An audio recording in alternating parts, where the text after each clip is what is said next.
Hello বন্ধুরা, আপনারা কেমন আছেন? আশা করি সবাই ভালো আছেন। আমাদের চ্যানেলে আপনাকে স্বাগতম। কিন্তু শুরু করার আগে যদি আপনি এখনও চ্যানেলে নতুন হন, তাহলে সাবস্ক্রাইব করতে এবং বেল আইকনটি সক্রিয় করতে ভুলবেন না যাতে আমাদের ভিডিওগুলি প্রথমেই আপনার কাছে পৌঁছায়। যদি এমন কোনো দেশ থাকে যা সত্যি অলৌকিক ভূমি উপাধি পাওয়ার যোগ্য হয়, তবে সেটা নিঃসন্দেহে আইসল্যান্ড। কারণ এই দেশটি প্রায় সব দিক থেকে বিপরীত বৈশিষ্ট্য ধারণ করে। তাই অবাক হওয়ার কিছু নেই যখন শুনবেন যে এই দেশটির ডাকনাম বরফ ও আগুনের ভূমি, কারণ এখানে বরফে ঢাকা এলাকা যেমন আছে, তেমনই আছে আগুনে লাভায় ঢাকা অঞ্চলও। আবার অবাক হবার কিছু নেই যখন জানবেন যে উত্তর মেরু বৃত্তের কাছাকাছি অবস্থিত এই দেশের গ্রীষ্মকালে গড় তাপমাত্রা ২৫ ডিগ্রি সেলসিয়াস পর্যন্ত পৌঁছায়। এবং এই বৈপরীত্য আরও বাড়ায় যে দেশটির নাম আইসল্যান্ড বা বরফের দেশ, কিন্তু দেশটির বরফ আমদানি করতে হয়। কেন আইসল্যান্ডকে বরফ আমদানি করতে হয়, তা জানতে আমাদের নাম থেকে শুরু করতে হবে। অনেক তত্ত্ব চেষ্টা করেছে বুঝতে কেন আইসল্যান্ডের এই নামকরণ, যদিও এর ৮০% এলাকা সবুজ জমি, বরফ নয়। সবচেয়ে জনপ্রিয় তত্ত্বটি বলে যে প্রথম যারা এই অঞ্চলে এসেছিল, তারা ছিলেন কিছু সন্ন্যাসী, যাদের নাম ছিল পাপার, এবং তারা এই স্থানের নাম দিয়েছিলেন আইল্যান্ড। তবে পরে শব্দটি পরিবর্তিত হয়ে আইসল্যান্ড উচ্চারণ করা শুরু হয়। অবশ্যই এই তত্ত্বের পিছনে কোনো প্রমাণ নেই। সবচেয়ে জনপ্রিয় ও ঐতিহাসিক তত্ত্বটি হল ৮৬৫ খ্রিস্টাব্দের, যখন স্ক্যান্ডিনেভিয়ান দেশগুলোর জনগণ এই দ্বীপে বসতি স্থাপন শুরু করে। গল্পটি শুরু হয় যখন ফ্লোকি নামের এক অভিযাত্রী আইসল্যান্ডে পৌঁছান। কিন্তু দুর্ভাগ্যবশত তিনি শীতকালে পৌঁছান এবং সেই কঠিন সময়ে প্রবল শীত তার সব গবাদি পশুকে মেরে ফেলে এবং তার মেয়ের মৃত্যু ঘটায়। তখন ফ্লোকি সিদ্ধান্ত নেন যে তিনি যে কোনো সবুজ জমি খুঁজে পাওয়ার জন্য সবচেয়ে উঁচু পর্বতে উঠবেন। কিন্তু শীর্ষে পৌঁছে তিনি সম্পূর্ণ হতাশ হয়ে যান, তার চারপাশে শুধুই বরফের উপত্যকা ছিল। তখন তিনি দেশে ফিরে আসেন এবং সেই স্থানের নাম দেন আইসল্যান্ড বা বরফের দেশ। এখন যেহেতু আমরা জানি আইসল্যান্ডের নামকরণ এবং সেখানে সারা বছর খুব বেশি বরফ নেই, প্রশ্ন থাকে কেন তারা বরফ আমদানি করে। ১৯ শতকের শুরুতে ফ্রেডেরিক টিউডর নামের এক ব্যবসায়ীর একটি সম্ভাবনাময় বাণিজ্যিক ধারণা ছিল। ধারণাটি সংক্ষেপে ছিল ঠান্ডা অঞ্চল যেমন নিউ ইংল্যান্ড থেকে প্রাকৃতিক বরফ গরম অঞ্চলে নেওয়া। ফ্রেডেরিক এটির মাধ্যমে বিশেষ একটি গ্রাহক গোষ্ঠীকে লক্ষ্য করেছিল, যারা ছিল ইউরোপের ধনী শ্রেণী। তখন বরফের ব্যবহার অসংখ্য ছিল।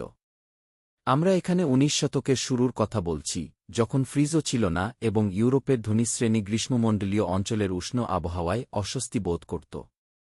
সমাধান ছিল ঠান্ডা পানীয়ের মাধ্যমে নিজেদের সতেজ রাখা, যা অবশ্যই বরফের দরকার ছিল। শুধু তাই নয়, বরফের সহজলভ্যতার কারণে সম্পূর্ণ নতুন শিল্প যেমন আইসক্রিম তৈরি শুরু হয় এবং মাংস সংরক্ষণ, যা আগে কম কার্যকর পদ্ধতিতে করা হতো।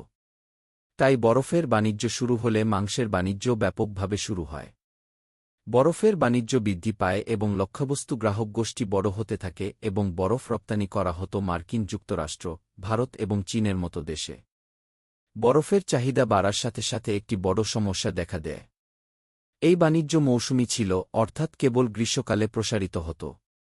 যার মানে ব্যবসায়ীদের শীতকালে তৈরি বরফ গ্রীষ্মে বিক্রি করার জন্য সংরক্ষণ করতে হবে। অনেক চিন্তাভাবনার পর তারা সিদ্ধান্ত নেয় যে বড় বড় কক্ষ তৈরি করবে, যা পুরোপুরি বাইরের প্রভাব থেকে রক্ষা করবে এবং সেখানে বিশাল পরিমাণ বরফ সংরক্ষণ করবে। আশা ছিল যে এই বরফ সংরক্ষিত কক্ষগুলো ঠান্ডা রাখবে এবং গলে যাবে না। এবং সত্যিই এই পদ্ধতি অভাবনীয় সফলতা পায় এবং বাণিজ্য আরও প্রসারিত হয়। বরফের দাম $1.5 পৌঁছায় এবং বৃদ্ধি অব্যাহত থাকে যতক্ষণ না আমরা ১৯ শতকের মধ্য ও শেষের দিকে পৌঁছাই। তখন ফ্রিজ এবং কৃত্রিম বরফ প্রতিযোগিতায় প্রবেশ করতে শুরু করে এবং কৃত্রিম বরফের দাম প্রাকৃতিক বরফের তুলনায় সস্তা ছিল। তখন প্রাকৃতিক বরফের বাজার কমতে শুরু করে এবং ২০ শতকের শুরুতে প্রাকৃতিক বরফের বাজার সর্বনিম্ন অবস্থায় পৌঁছায়। সস্তা কৃত্রিম বরফ পুরোপুরি দৃশ্যপটে আধিপত্য বিস্তার করে। আইসল্যান্ড মূলত আটলান্টিক মহাসাগরের দ্বীপগুলোর একটি গুচ্ছ এবং এই দ্বীপগুলো প্রাকৃতিক সম্পদে খুবই দরিদ্র। এই ঘাটতি পুষিয়ে নিতে দেশটি প্রায় সম্পূর্ণভাবে আমদানি ও রপ্তানির উপর নির্ভর করে। আইসল্যান্ড কাঠ, গম, পেট্রোল এবং প্রাকৃতিক গ্যাস আমদানি করে কারণ ভৌগোলিকভাবে এগুলো উৎপাদনের কোনো উপায় নেই। কিন্তু এর ভৌগোলিক অবস্থান, যা একসময় সমস্যা ছিল, বর্তমানে সেটিকে বড় সুবিধায় রূপান্তরিত করেছে। কারণ আইসল্যান্ড উত্তর আমেরিকা এবং ইউরোপ মহাদেশের মধ্যে অবস্থিত, যা এটিকে দুটো মহাদেশের বাণিজ্যিক বিনিময়ের জন্য একটি গুরুত্বপূর্ণ পথ করে তুলেছে। এছাড়া এটি সরাসরি মহাসাগরের উপরে অবস্থিত হওয়ায় বিদ্যুৎ উৎপাদনে একটি বিশাল সুবিধা পেয়েছে। উদাহরণস্বরূপ, আইসল্যান্ড তার প্রয়োজনীয় ১০০% বিদ্যুৎ জলবিদ্যুৎ কেন্দ্রগুলোর মাধ্যমে উৎপাদন করে। আইসল্যান্ডের অর্থনীতি যে দুটি প্রধান পণ্যের উপর নির্ভরশীল, সেগুলো হচ্ছে অ্যালুমিনিয়াম এবং সামুদ্রিক খাবার, যা একসাথে তাদের দেশের মোট উৎপাদনের প্রায় ৩৩% গঠন করে। আইসল্যান্ড প্রচুর পরিমাণে অ্যালুমিনিয়াম উৎপাদন করে কারণ তাদের বিদ্যুৎ শক্তির প্রাচুর্য রয়েছে। আর সামুদ্রিক খাবার উৎপাদন হয় আটলান্টিক মহাসাগরের কারণে। অনেক জাহাজ যখন এই দেশে পণ্য নিতে আসে, তখন তারা আইসল্যান্ডের প্রয়োজনীয় পণ্য যেমন গম, কাঠ এবং অবশ্যই বরফ নিয়ে আসে। এবং যেহেতু আইসল্যান্ড তাদের পণ্য প্রতিযোগীদের তুলনায় কম দামে রপ্তানি করে, তাই অনেক দেশ তাদের কাছ থেকে আমদানি করতে চায়।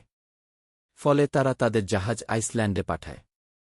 এ কারণে আইসল্যান্ডে পণ্য পরিবহনের খরচ খুবই কম, কারণ জাহাজগুলো যেহেতু আসবেই, তারা খালি না এসে কিছু পণ্য নিয়ে আসে। এর মধ্যে একটি পণ্য হল বরফ।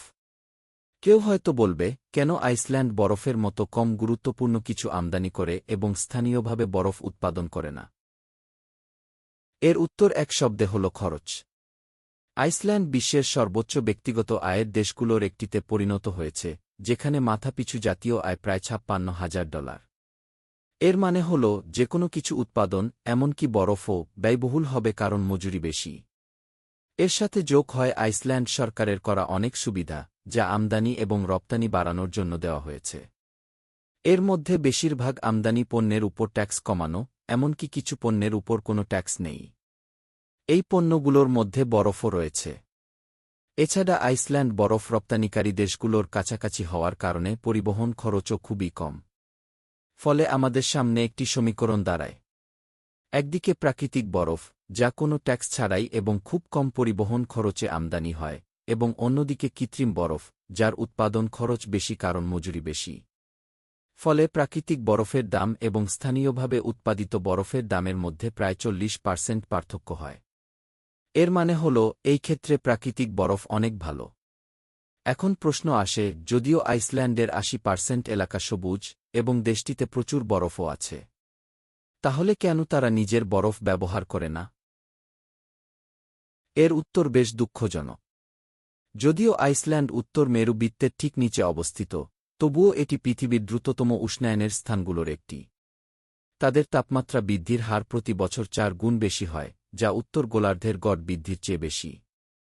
এই বৃদ্ধির ফলে তারা প্রতিবছর প্রায় ১১ বিলিয়ন টন বরফ হারায়। এছাড়া তাদের হিমবাহ বা তুষার ঝর্ণা জলবিদ্যুৎ উৎপাদনে বড় ভূমিকা পালন করে। তাই তাদের জন্য বরফ সংরক্ষণ এবং শিল্পে অপচয় না করা বেশি গুরুত্বপূর্ণ। এটির মানে হল, আইসল্যান্ডের বরফ আমদানি করা সম্পূর্ণ অর্থনৈতিক সিদ্ধান্ত, যা বৈশ্বিক উষ্ণায়ন এবং জলবায়ু পরিবর্তনের ঝুঁকির প্রতি একটি কঠোর সতর্কবার্তা বহন করে, তাই দেশটিকে বরফ আমদানি করতে হয়। এতটুকুই শেষ। যারা শেষ পর্যন্ত পৌঁছেছেন, আপনারা সত্যিই অসাধারণ। আমাদের ভিডিওগুলিতে লাইক দিতে ভুলবেন না এবং আপনারা যদি কোনো পর্বের জন্য সাজেশন করতে চান, তা কমেন্ট বক্সে লিখুন। আমাদের অধিকাংশ পর্ব আপনাদের কমেন্ট থেকে নেওয়া হয়।